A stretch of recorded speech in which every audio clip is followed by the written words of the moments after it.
ഓം ശ്രീ വിഷ്ണുമായ സ്വാമിയെ ശരണം. മായാവിലാസങ്ങളുടെ തമ്പുരാനെ, ആപത്തിൽ തുണയാകുന്നവനെ, ചാത്തൻ സ്വാമിയെ, ഞങ്ങളുടെ ഈ അന്വേഷണത്തിന് അവിടുന്ന് വെളിച്ചം പകരണമേ.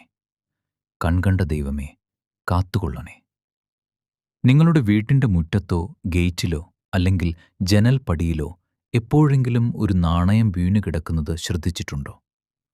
സാധാരണഗതിയിൽ പണം കളഞ്ഞു കിട്ടുന്നത് ഭാഗ്യമായാണ് നമ്മൾ കരുതുന്നത്. എന്നാൽ ആ നാണയത്തിൽ മഞ്ഞളോ കുങ്കുമമോ എണ്ണയോ പുരണ്ടിട്ടുണ്ടെങ്കിലോ? അത് വെറുമൊരു നാണയമല്ല, അതൊരു സന്ദേശമാണ്. ഏതോ ഒരു ശക്തി അല്ലെങ്കിൽ ഏതോ ഒരു ശത്രു നിങ്ങളുടെ കുടുംബത്തിലേക്ക് അയക്കുന്ന അപായ സൂചന. സ്ഥിരമായി ഇത്തരത്തിൽ നാണയങ്ങൾ കാണുന്നുണ്ടെങ്കിൽ അതിൻ്റെ പിന്നിൽ പ്രധാനമായും 2 ലക്ഷ്യങ്ങളാണുള്ളത്. ഒന്നാമത്തേത് ദോഷം മാറ്റൽ അഥവാ ഉരിഞ്ഞുമാറ്റൽ. നമ്മുടെ നാട്ടിലെ ചില ഗൂഢവിദ്യകൾ പ്രകാരം മാറാത്ത രോഗങ്ങളോ കടുത്ത ബാധയോ ഉള്ള ഒരാളുടെ ദോഷം തീർക്കാൻ മന്ത്രവാദികൾ ചെയ്യുന്ന ക്രിയയാണിത്. രോഗമുള്ള വ്യക്തിയുടെ തലയ്ക്ക് ഉരിഞ്ഞെടുത്ത നാണയം മഞ്ഞളും കറുത്ത നൂലും ചേർത്ത് മന്ത്രിക്കുന്നു.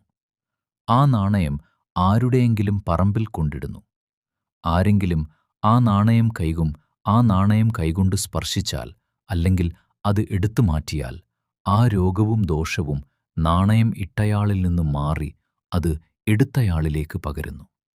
അതായത് മറ്റൊരാളുടെ ദുരിതം നിങ്ങളിലേക്ക് അവർ തന്ത്രപൂർവം മാറ്റിവെക്കുന്നു. എന്നാൽ ഇതിലും ഭീകരമാണ് രണ്ടാമത്തെ സാധ്യത.